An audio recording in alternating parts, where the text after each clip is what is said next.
இந்த வீடியோவில் YouTube CEO போட்ட ஒரு 3 தடையை பற்றி தான் நான் சொல்ல போகிறேன். இந்த தடை உங்களுடைய சேனலை தலைகீழாக மாற்றிடும். அதாவது உங்களுடைய சேனல் டெர்மினேட் செய்யப்படலாம், பேன் செய்யப்படலாம், இல்லை உங்களுடைய மானடைசேஷன் ரிவோக் செய்யப்படலாம். இது மாதிரி ஓவர் நைட்டில் நிறைய சேனல்ஸ்க்கு நடந்திருக்கு. அது என்ன விவரம்னு இந்த வீடியோவில் சொல்ல போகிறேன். அது மட்டும் இல்லாமல் நான் ஆல்ரெடி ஒரு சேனல் வச்சுருந்தேன். அந்த ஐடி வச்சுட்டு நான் இன்னொரு சேனல் ஓப்பன் பண்ணும்போது அதுக்கு வியூஸே போக மாட்டேங்குது. புது சேனலுக்கெலாம் வியூஸ் போகாதா அப்படின்னு நிறைய பேர் கமெண்ட்ஸில் கேட்டிருந்தீங்க. அதற்கான விளக்கமும் இந்த வீடியோவில் இருக்குது. வீடியோவை ஸ்கிப் பண்ணாமல் கடைசி வரைக்கும் பாருங்கள். யூடியூப் இப்போ நிறைய விஷயங்களை நீங்கள் நினைக்காத அளவு ட்ராக் பண்ணுறாங்க.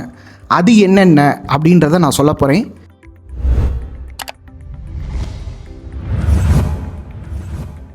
இதை பற்றி நான் ஒரு டீட்டெயில்டான ரிசர்ச் பண்ணியிருக்கேன். ஒரு 6 hours ஸ்பெண்ட் பண்ணியிருக்கேன். இதை உங்களுக்கு நான் சொல்கிறேன். நீங்கள் நிறைய யூடியூப் வீடியோஸ் டிப்ஸ்லாம் பார்த்துருப்பீங்க. என்னுடைய சேனல் அப்படி கிடையாதுங்க. நான் பிஸ்னஸ் சேனலுக்கெலாம் கோச்சிங் பண்ணுறேன். என்னுடைய சேனலில் நிறைய பேர் என்னுடைய கோச்சிங் சேர்ந்து மானிட்டைஸ் ஆகிருக்காங்க. என்னுடைய கிளைண்ட் இன்டர்வியூஸ்லாம் நீங்கள் பார்க்கணுன்னு நினச்சிங்கன்னா ஃபஸ்ட் கமெண்ட்டில் லிங்க் இருக்கும், கிளிக் பண்ணி பாருங்கள். இந்த ஏஐ ரெவல்யூஷன் அப்படின்றத பற்றி உங்களுக்கு தெரியும். உலகத்தை எந்த அளவுக்கு புரட்டி போட்டிருக்கு. எல்லா ஃபீல்டுலேயுமே, ஒரு மெடிக்கல் ஃபீல்டாக இருக்கட்டும், ஒரு விவசாயமாக இருக்கட்டும், எல்லா இடத்துலையுமே இந்த ஏஐன்ற ஒரு தாக்கம் வந்திருக்கு. இது சோஷியல் மீடியாவை பொறுத்த வரைக்கும் ஏஐ இன்க்ளூட் பண்ணிக்கிறாங்க. ஆனால் யூடியூப் மட்டும் அதை ஆதரிக்கலை. என்ன காரணம்னா அவங்க ரெவன்யூ பேசிஸில் ஒர்க் பண்ணுறாங்க. இப்போ கிரியேட்டர் ஒரு வீடியோ பண்ணுறாங்க, அவங்க தான் யூடியூப்பை வாழ வைக்கிறாங்கன்னு வச்சுக்கோங்களேன். அந்த வீடியோ மேலே யூடியூப் ஆட்ஸ் போடுது. அந்த ஆட்ஸ் வர அமௌண்ட்டை பாதி கிரியேட்டருக்கு கொடுக்குது. ஸோ இங்கே கிரியேட்டர் முக்கியம்.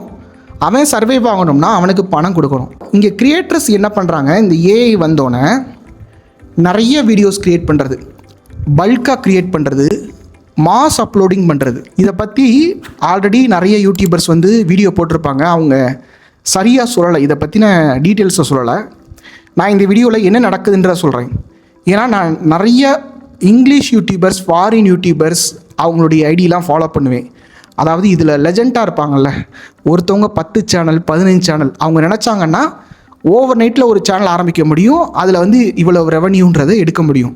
இப்போ நீங்கள் கேட்கலாம், என்னங்க இவ்வளோலாம் ரெவன்யூ சொல்கிறீங்க, இதெல்லாம் யூடியூப்பில் பாசிபிளாக? நானும் தான் சேனல் நடத்துகிறேன், எனக்கு இவ்வளோலாம் அமௌண்ட்டு வந்தது இல்லையே அப்படின்னு சொல்லி நினைப்பீங்க. இது பாசிபிளுங்க. அதாவது இந்தியாவில் எல்லாருமே ஒரு டெய்லி ஒரு 1.5 GB வச்சுருக்காங்க. அதை அவங்க காலி பண்ணியே ஆகணும். இந்த ஜியோ வந்ததுக்கு அப்புறமா எல்லாருமே கண்டென்ட் கிரியேட்டர் ஆகிட்டாங்க. எல்லாருமே யூடியூப் பார்க்குறாங்க. அப்போ இங்கே ஆட் காஸ்ட்டுன்றது கம்மியாயிடுச்சு. கொஞ்சம் வருஷத்துக்கு முன்னாடி இந்த 5G மொபைலு இல்லை 4G மொபைலு, ஜியோ ரெவல்யூஷன் வரதுக்கு முன்னாடி ஆட் காஸ்ட் அதிகமாக இருந்துச்சு. ஆனால் இப்போ ஆட் காஸ்ட் ரொம்ப கம்மியாயிருச்சு. அதாவது 10 ரூபா இருக்குது, அதை 10 பேருக்கு பகிர்ந்து கொடுக்கணும்னா ஆளுக்கு 1 ரூபா தானே கிடைக்கும். ஸோ இங்கே ஆட் ரெவன்யூன்றது கம்மி.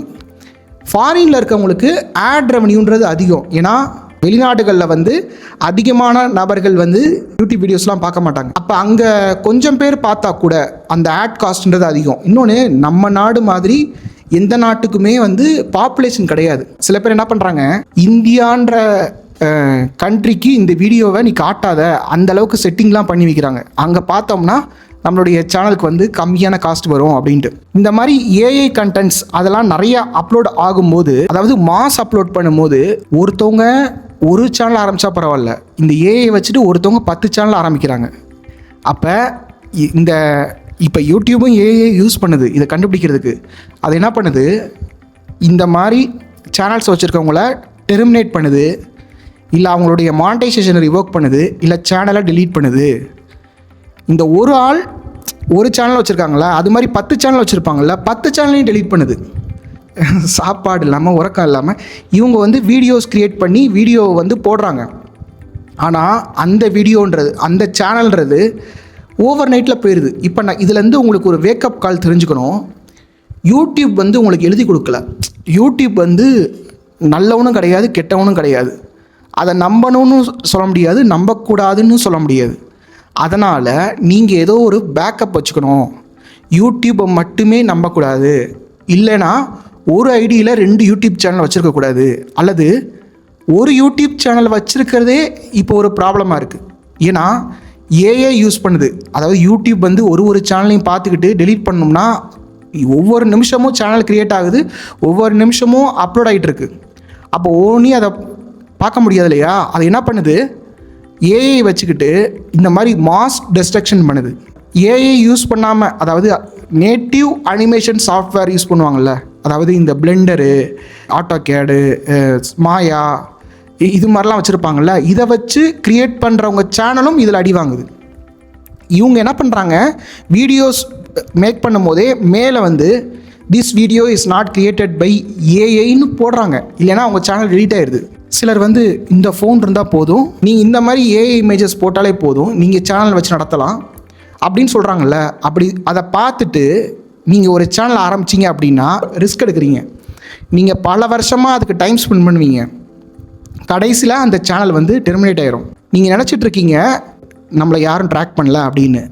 ஆனால் யூடியூப்ன்றது யூடியூப் கிடையாது, கூகுள் தான். கூகுளுடைய ஃபோன் தான் வச்சுருக்கீங்க, ஆண்ட்ராய்ட் ஃபோன் தான் வச்சுருக்கீங்க. நீங்கள் எங்கே கைரேகை வைக்கிறீங்க, உங்களுடைய டிஜிட்டல் ஃபுட் பிரிண்ட்டை வந்து அது ட்ராக் பண்ணிட்டே இருக்குது. நீங்கள் எங்கே போகிறீங்க, எவ்வளோ நேரம் அங்கே டைம் ஸ்பெண்ட் பண்ணுறீங்க, எத்தனை கிலோமீட்டர் ட்ராவல் பண்ணுறீங்க, இவ்வளோ விஷயங்களும் அது வந்து பண்ணுது. நீங்கள் வந்து சைடு இன்கம் பண்ணணும்னு நினைக்கிறீங்க, அதுக்காக யூடியூப் வரீங்க, அந்த மைண்ட் செட்டோடு இருந்தீங்க அப்படின்னா அந்த இன்கம் சைடு இன்கம்மாக தான் இருக்கும், மெயின் இன்கமாக மாறவே மாறாது. யூடியூப்பை வச்சு நம்ம பணம் சம்பாதிக்கக்கூடாது.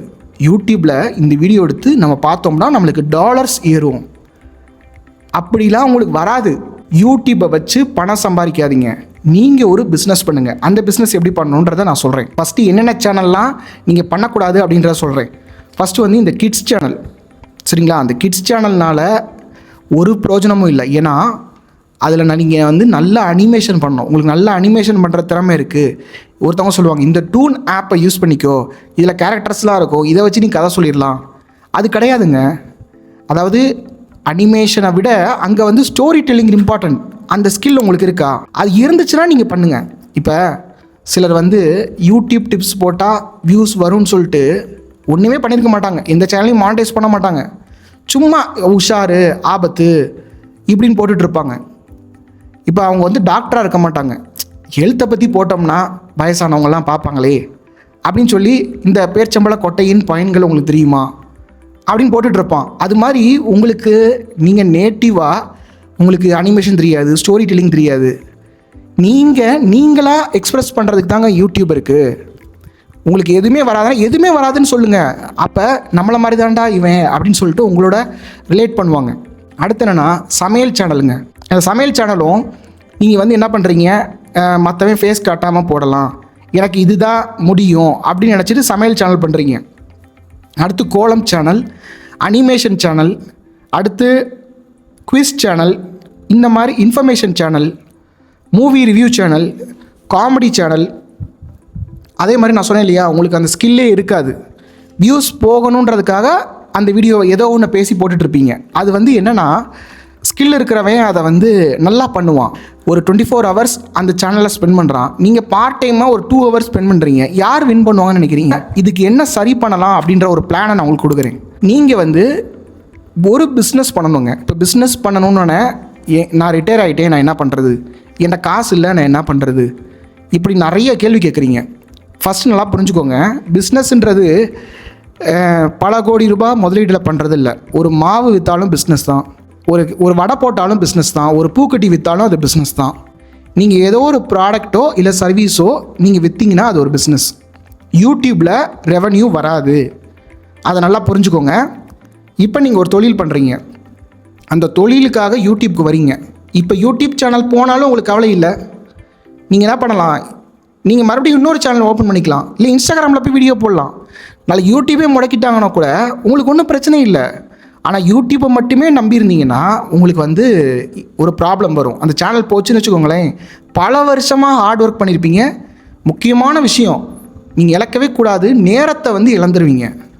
ஸோ நீங்கள் பிஸ்னஸ் பண்ணுங்கள். பிஸ்னஸில் வந்து உங்கள்கிட்ட காசு இருக்குது அப்படின்னா முதலீடு பண்ணி ப்ராடக்ட் பிஸ்னஸ் பண்ணுங்கள். காசு இல்லை அப்படின்னா சர்வீஸ் பிஸ்னஸ் பண்ணுங்கள். இப்போது இந்த 2 பிஸ்னஸ்லேயுமே நீங்கள் என்ன பண்ணணும்னா, மற்றவன் என்ன பண்ணுறான், மற்றவன் இலையில் என்ன சாப்பிட்டுருக்கான், அதையும் நம்மளை ஆர்டர் பண்ணலான்னு நினைக்காம நீங்கள் வந்து ஒரு டிஃப்ரென்ஸ் காட்டணுங்க. நான் ஒரு எக்ஸாம்பிள் சொல்கிறேன். என்னுடைய ஆஃபீஸ்லேருந்து ஒரு ஃப்ரெண்ட் சைட் போனோம் அப்படின்னா, ஒரு ஹஸ்பண்ட் அண்ட் ஒய்ஃப் ஒரு சூடான இட்லி விற்றுட்டு இருந்தாங்க. ஒரு நாள் நான் பார்சல் வாங்கினேங்க 2 இட்லி. அது எதில் பேக் பண்ணி தராங்கன்னா, எப்பயும் போல் இந்த ஒரு பிளாஸ்டிக் கவர் இருக்கும் பார்த்தீங்களா, அதில் தான் பேக் பண்ணி தராங்க. இப்போ இந்த சூடான இட்லி அந்த பிளாஸ்டிக் கவரோட டச் ஆனோன்னே, அதே மாதிரி அந்த இட்லியில் போகிற அரிசி வந்து ஒரு ரேஷன் கடை அரிசியாக இருக்குது, இல்லை வந்து ஒரு சாதாரண லோ குவாலிட்டி அரிசியாக இருக்குது. சாம்பார் வந்து ஒரு மட்டமான ஒரு தண்ணி சாம்பாராக இருக்குது. அவங்களுடைய இன்டென்ஷன் என்னென்னா பிஸ்னஸ் பண்ணணும் அப்படின்றதுக்காக, பணம் சம்பாதிக்கணுன்றதுக்காக வந்திருக்காங்க. இதுவே நான் என்னுடைய ஆஃபீஸில் பேக் சைடில் ஒரு ஹோட்டல் இருக்குங்க. எதர்ச்சியாக அந்த ஹோட்டலுக்கு நான் போனேன். அங்கே வந்து பார்த்திங்கன்னா பரோட்டா சாப்பிட்டேங்க. அந்த பரோட்டா வந்து அவ்வளவு நல்லாயிருக்கு. அந்த குழம்பு வந்து நம்ம இந்த காஸ்ட்டுக்கு இந்த குழம்பு எப்படிடா கொடுக்க முடியுது இவங்களால் அப்படின்னு ஆச்சரியப்பட வைக்குது. ஒரு நாள் அங்கே நான் சாப்பிட்டேன். அடுத்த நாள் அங்கே நான் போனேன். அங்கே போனால் வேறு என்ன இருக்குது அப்படின்னு சொல்லி கேட்டேன். இட்லி இருக்குது, இடியாப்பம் இருக்குன்றாங்க. இட்லி வாங்கி சாப்பிட்டேன். இட்லி வந்து அந்த இலையில் பேக் பண்ணி கொடுக்குறாங்க. சாம்பார் வந்து நல்லா கெட்டி சாம்பாராக இருக்குது. நான் குவாலிட்டி கொடுக்க போகிறேன் அப்படின்னு சொல்லி முடிவு பண்ணுறாங்க. இப்போ குவாலிட்டி கொடுக்கும்போது என்ன ஆகுதுன்னா, ஒரு 7 மணி 8 மணிக்கு அப்படியே கூட்டமாக இருக்காங்க. வாயை பொத்திட்டு கஸ்டமர்ஸ் நிற்கிறாங்க. என்ன காரணம்னா, இதை விட்டால் வேறு எங்கேயுமே கடை இல்லை, இதை விட்டால் வேறு குவாலிட்டி இல்லை. அந்த கடைக்கு நான் போனேன், அவன் வந்து பிளாஸ்டிக் பேப்பரில் தான் கட்டி கொடுக்குறான், இந்த குருமா எனக்கு வந்து கிடைக்கல அப்படின்னு வாயை பொத்திட்டு இருக்காங்க. ஸோ நீங்கள் என்ன பண்ணணும், உங்களுக்குன்னு ஒரு தனித்துவத்தை உருவாக்கணும். நீங்கள் வீடியோ போட்டிங்கனாலே உங்கள்கிட்ட சேல்ஸ் வராது. அந்த இப்போ என்ன மாதிரியே யூடியூப் டிப்ஸ்லாம் போடுறாங்க, அவங்கக்கிட்ட ஏன் யாருமே கோச்சிங் சேர மாட்டுறாங்க? ஏன்னா என்னுடைய இதில் வந்து குவாலிட்டி நான் இம்பார்ட்டன்ஸ் கொடுக்குறேன். அதாவது நான் பிராண்ட் பில்டிங் பண்ணுறேன். நான் வந்து என்கிட்ட வந்து எங்கள் அம்மா சொல்லுவாங்க, உனக்கு மெயிலெலாம் பண்ணியிருப்பாங்கல்ல, நீ ரிஜெக்ட் பண்ணி விட்ருப்பேல, அந்த சேனலில் நீ கோச் பண்ணு, ஏன் நீ ரொம்ப வடிகட்டுற? நான் சொல்லுவேன், அதாவதும்மா பிராண்ட் பில்டிங்கிறது எதுக்கு நம்ம எஸ் சொல்கிறோம், எதுக்கு நம்ம நோ சொல்கிறோன்னு இருக்குமா. இப்போ நாளைக்கு வந்து ஒருத்தவங்க என்னை பற்றி ரிசர்ச் பண்ணுறாங்க, இவர் இந்த மாதிரி சேனல்ஸ் தான் பண்ணுவார், இவர் இந்த மாதிரி சேனல்ஸ்லாம் பண்ண மாட்டார் அப்படின்னு அவங்க தெரிஞ்சுக்குவாங்க. இன்னொன்று என்னென்னா, நான் குவாலிட்டி ஃபோக்கஸ் பண்ணுறேம்மா. நான் நிறைய பேர் எடுக்கும் போது என்னால் அவங்களுக்கு குவாலிட்டி கொடுக்க முடியாது. இப்போ என்கிட்ட சில ஹாஸ்பிட்டல் சேனல்ஸ்லாம் இருக்குது, சில எஜுகேஷ்னல் சேனல் இருக்குது, லாங்குவேஜ் சேனல் இருக்குது, மோட்டிவேஷ்னல் சேனல் இருக்குது. அவங்களுக்கு நான் பக்காவாக எடிட் பண்ணி கொடுப்பேன். டைம் நல்லா எடுத்து என்னுடைய டீம் மெம்பர்ஸ் வச்சு நான் என்ன சொல்லுவேன்னா, குவாலிட்டி நீங்கள் நல்லா எடிட் பண்ணி கொடுங்க, அவங்களுக்கு நல்லா வியூஸ் போகும். நல்லா வியூஸ் போனால் அடுத்த வீடியோ நம்மளுக்கு கொடுப்பாங்க, அவங்களும் வின்னு, நம்மளுடைய கிளைண்ட்டு வின்னு, நான் வின் பண்ணால் உங்களுக்கும் நான் வீடியோ கொடுப்பேன். இப்படி 3 பேருமே நம்ம வின் பண்ணிடலாம் அப்படின்னு தான் நாங்கள் ஃபோக்கஸ் பண்ணுறோம். இப்போ நீங்கள் கேட்கலாம், அப்போ நான் வந்து ஏஐ யூஸ் பண்ணக்கூடாதா என்னுடைய சேனலில் அப்படின்னு கேட்கலாம். ஏஐ நீங்கள் யூஸ் பண்ணலாம். நான் என்ன சொல்கிறேன், உங்கள் பிஸ்னஸுக்கு நீங்கள் பிராண்ட் பில்டிங் பண்ணுங்கள், சரிங்களா? அதுக்கு நீங்கள் யூடியூப் சேனலில் பயன்படுத்துங்க. இப்போ இது உங்களுக்கு தெரியல அப்படின்னா என்கிட்ட வாங்க. இதுக்கு வந்து நான் ஃபஸ்ட் கமெண்ட்டில் லிங்க் இருக்கும். ட்ரஸ்ட்டு உங்களுக்கு வரணும்னா அந்த வீடியோஸ் எல்லாத்தையும் பாருங்கள். என்னுடைய கோச்சிங் வந்தீங்க அப்படின்னா ஒரு 4 months டைமில் உங்களுடைய சேனலை மானிட்டைஸ் செய்வது என்னுடைய பொறுப்பு. இதுக்கு மானிட்டைஸ் மாஸ்டர் மெத்தடுன்ற ஒரு மெத்தடை நான் யூஸ் பண்ணுறேன். இந்த மானிட்டைஸ் மாஸ்டர் மெத்தட் என்ன, நீங்கள் எதுவும் சாஃப்ட்வேர் வச்சு வியூஸ் ஏற்றி தருவீங்களா அப்படின்னு சொல்லி கேட்டிங்க. அதெல்லாம் கிடையாது. இது வந்து ஆர்கானிக் வே. அதாவது நீங்கள் வீடியோஸ் போடுவீங்க, அது எப்படிலாம் நீங்கள் பேசணும். ஃபார் எக்ஸாம்பிள் சொல்கிறேனே, ஒரு சாரீ சேனல் இருந்தாங்க, அவங்கள்ட்ட நான் வந்து கேட்டேன், நீங்கள் வந்து கேஷ் ஆன் டெலிவரி யாராவது கேட்டாங்கன்னா நீங்கள் என்ன சொல்லுவீங்க அப்படின்னு சொல்லி கேட்டேன். அவங்க இல்லைன்னு சொல்லுவேன்னாங்க. நான் என்ன சொன்னேன், நீங்கள் ஜிபேன்னு சொல்லுங்கள். ஏன்னா அவங்க ஜிபே வச்சு ஒவ்வொரு நாளும் பர்ச்சேஸ் பண்ணுறாங்க. ஜிபே மேலே ஒரு நம்பிக்கை இருக்கும். நீங்கள் ஜிபே இருக்குதுன்னு சொன்னீங்கன்னா அவங்க ஜிபே பண்ணுவாங்க, உங்களுக்கு சேல்ஸ் வரும்.